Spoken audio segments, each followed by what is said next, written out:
So the new moon in Gemini is here, 6 June, Thursday. It arrives 12:37 UTC.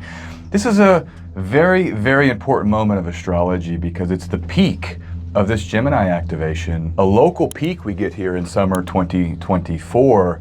And it's connected to some of the most important transits of our time because Gemini becomes a major sign that's central to the unfoldment of our collective story, particularly with Uranus entering Gemini here very, very soon and triggering what a lot of astrologers think will be a very chaotic time. So this is a great month to prepare for this coming upheaval. And so we're going to break it all down. New moon in Gemini, 6 June, Thursday. Stay tuned. So here we are, June 2024. It's amazing how time flies and how we can map things. I mean, I've been talking about this moment for a number of years and now we're here in it. It's one of the beauties of astrology is the way that we can map time before it happens.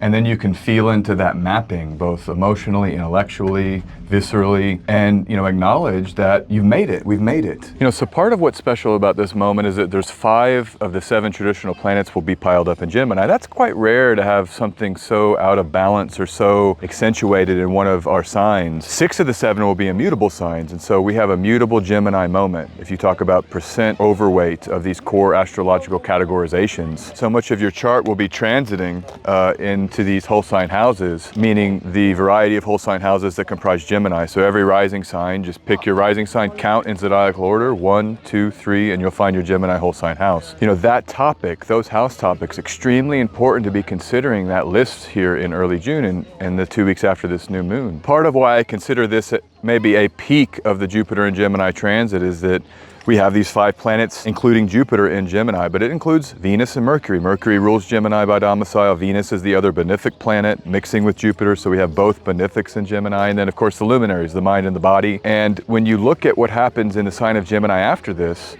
Mars is going to be there this summer. That's a big deal, but you get not much coming back here to join Jupiter, except the moon every so often. But this is it. This is the time to consider our Gemini and maybe the peak or climax, early climax of Jupiter in Gemini. And so as I was saying, this is just the beginning of some extremely important Gemini activation. It may be the most important sign over the next period. There's a few, but Gemini is certainly on that list. And it's because Uranus comes. Uranus in Gemini has always meant warfare. It's meant war. Particularly for America, as I've said repeatedly, the 7th house of the Sibley chart includes Uranus and Mars. The 7th house is the opposition.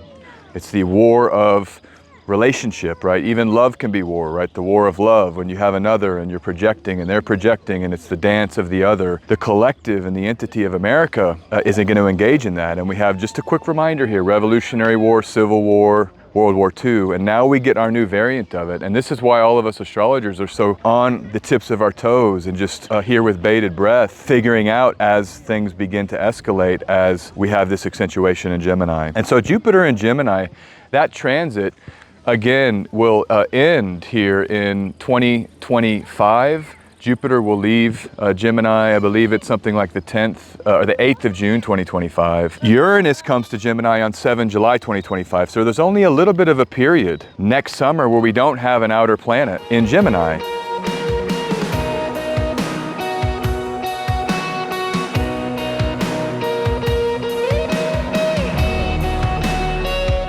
Uranus enters Gemini on 7 July 2025, returns to Taurus at the end of the year, 8 November 2025, and then re-enters Gemini for good on the 26th of August 2026. And I think the nature of Gemini is fast-moving. It's escalatory. It's like this adjective in the English language, mercurial, things moving fast over a surface. If you've ever been with that element Mercury, in school when I grew up we would have Mercury, we would put it in our science classes and it just moves fast over a surface. It's very hard to contain Mercury. And that's what might be happening with the news as these headlines become almost ungraspable.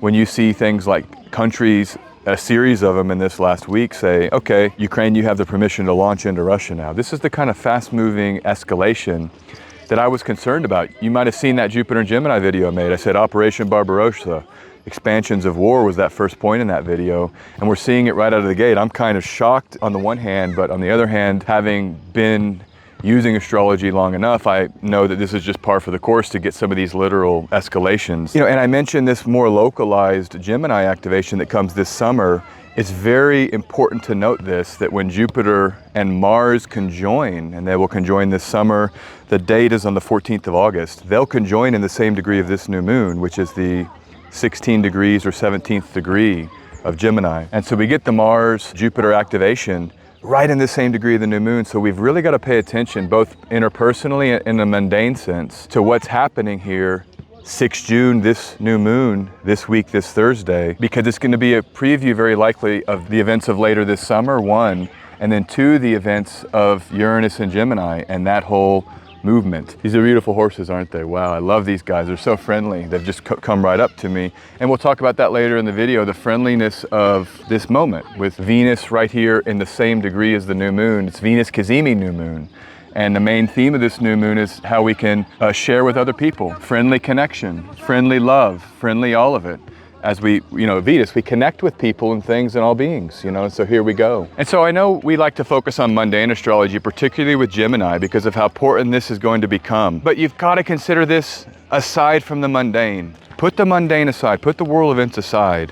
Come into your world and your life. And it's just as important a question. What's happening here in early June will be relevant with Mars coming to trigger it in mid-August, and then when Uranus comes to trigger it all in 2025, 2026 and beyond. I've been seeing with my clients this dual nature of Gemini, and I'm going to encourage everyone to come into your personal life. Or more than anything, Gemini is a dual-natured sign, and so, we're going to be having these mundane conversations all throughout this period, simultaneous with our interpersonal conversation and the interpersonal breakdown. And I've seen a lot of clients, seeing a lot of friends. A lot of changes have happened just in the last couple of weeks with the Gemini Jupiter. I see it all over. People are getting, new things coming into their worlds, new relationships, shifts on many, many levels. And that's what I was saying earlier about how many of the planets, the rulers of houses, AKA traditional planets, how many of those are in Gemini, meaning so many areas of our lives are potentially in line here for some big changes. Many of the house topics, that is to say, are going to be seeded here with the new moon. What is a new moon? It's seed. It's the moon being seeded by the sun, the mind and body joining to kick off new symbolism. And this is another thing I tell people a lot. Everybody's like, well, a long-term cycle, that's the most important thing to analyze. Well, no, actually. I've seen it where just a Mercury retrograde, happens all the time, not that big of a deal, but that tells the whole story of someone's life. Just that Mercury retrograde or just that new moon is the clear signal of newness. And so pay attention here because it's a very powerful new moon in Gemini. So I think this could be the idea of writing a journal just to get your notes down. Like if your life is moving really, really fast, and especially in the Northern Hemisphere, there's so much new activity with the sun and people traveling for the summer and people getting out and doing stuff. Kids have school off, getting out and doing new adventurous things. You might just want to keep a little journal, try to write some of this stuff down as it's happening. This may not be the time to review and to go deep into an analysis process. This might be the time simply to ride all the shifts and get some notes down. Use that Mercury power to take the notes. I think about a book like On the Road, that beautiful Jack Kerouac novel where, he was just taking notes, riding across the country, him and Neil Cassidy and friends, and then later it was time to sit down and write the novel over a 3-week period. To me, this isn't the novel writing time as much as it is the taking notes and writing these fast-moving changes through our reality. So anyhow, just basic stuff, Gemini ruled by Mercury, ruled by Saturn. What we're going to do here in a second is take a look at the derived houses interpretation that I love doing in these videos. And we're going to examine Mercury and Saturn as core to the Gemini archetype. But just keep in mind here, high level, Mercury is fast-moving thought and shifting identities, and Saturn is the depth of reality, the deep and profound, sometimes difficult to digest truths. And so as those combine here, think about how the curiosity leads to the depth. We need a curiosity as a mechanism to find the depth. Derived houses, what does it mean? We just go to the sign of the new or full moon, that's the first house. And it's just a way in to interpret some other layers of meaning. Derived houses are very common in ancient astrology to analyze a point in a chart. So, what is the first house? It's the self. It's the nature of being. It's the vitality of being. At some higher octave, it's why we're here. Horizon meets the earth, right? Soul into the earth, incarnating. That's the ascendant point. And so that's one major theme of this whole moment is the selfhood, describing the self, using the Gemini facilities to talk about and describe the self. I love this task. Who am I? What do I like? What do I want to do in this reality? And getting it onto paper and trying to express it and articulate it. This moment's more of active writing, seeking an answer to that through talking, speaking, writing, studying, learning, all of that Mercury and Gemini activity. You know, the self is something that evolves through what we might call the interplay of thoughts and ideas. That's how we find out who we are, actually. We learn things, we talk to people, and we say, oh, that's me too. And so it's the interplay of ideas that forms the self, and that's a core theme here. Get out there and engage and interchange with people around ideas and articulate your ideas, bring the ideas into a form that has a word expression, and then send those word expressions to the others and let them send word expressions back to you with the express purpose of saying, hey, I may find myself through the task of trying to discuss myself or articulate myself. Another theme might be playfulness. You have Venus in the same degree as the luminaries, Venus Cazimi, we might say. This is the Venus Cazimi new moon. And so what it means is that Venus, independent of Gemini, is called into play here. Very Venusian moment, right? You may want to think about who you love, who you enjoy, how you present yourself, how you adorn yourself, how you present your beauty to the world. But the idea of playfulness is that it's that flirtatious playfulness. It's the way that we can attract people through our youthful, playful energy, another Gemini signification. You know, there's the Venusian, the playfulness, the charisma that can come through language, right? Venus and Gemini in the same degree as this new moon. That's the Gemini first house, Jupiter, Mercury, Venus there. The luminaries are the luminaries.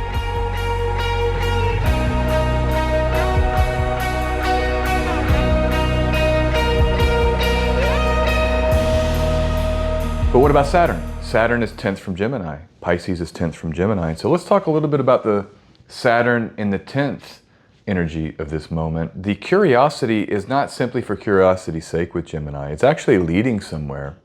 And this is why Gemini can also include the signification of technology, is that we get playful and curious. Any creative will tell you this when you're trying to solve a problem. Sometimes you just say, all right, let me try this, let me try this. You try any avenue you can think of, Gemini, but for the purposes of tripping onto a solution for a real problem of depth and weight. That's the Saturn, and how Saturn can come in with Gemini. Is it have Saturn and Pisces in the 10th? Well, right away we can say the nature of the first house, 10th house square is that the self and a pure search for self, we can often come up against our obligations in society. We have obligations. We've been tasked with a divine impetus to act in the world. We have a calling, right? Many of you out there have callings. We have responsibilities to people to move into the world and act in a more of a collective sense, aka our careers. And so those career obligations right away are pitted against the search for self, almost pure search for self. So that's the first house, 10th house square. Some of that might be coming up for you in this moment as life gets really busy. The tension between your work obligations and your idea of, hey, I just need to find out who I am, and this job is really demanding, and I don't have the room maybe that I would want to discover who I am because I've got to go out and spend a lot of my hours or days on my job. I think that's built in here. But remember that squares are productive ultimately. So what's being given to us in terms of an opportunity is to try to find an elegant solution where we can create new boundaries right around our work life, Saturn in the 10th, so that we can then propel a search for self, or we can realize that this is an astrological world. There's not just one house, right? There's 12. And so the search for self, all of that overweight Gemini energy is temporary. Saturn in the 10th is reminding us here, hey, there's other parts of life that we have to consider always. It's built into life itself. And so that's how I think we can be assisted by Saturn and Pisces in a way with this productive square, is that sometimes Gemini, like I said earlier, it's a surface level. It's just you're flitting over the surface fast and everywhere. 5 traditional planets there, that's a lot of just flitting around. Saturn and Pisces may bring some depth and power, and it's Pisces, so it's nonverbal, it's creative, it's intuitive, it's often dreamlike. Lately, I've been going to sleep and really working with dreams a lot, and I'm thinking, gosh, I can't wait to get into my dream world because it's a counterbalance to all of the practical stuff going on for me all day, and I'm excited about the information that can be delivered in those dreamscapes. That's what I think is part of the productive message here, is that don't forget the real depth of you. It's not just your mind and your thoughts and your verbal and your information.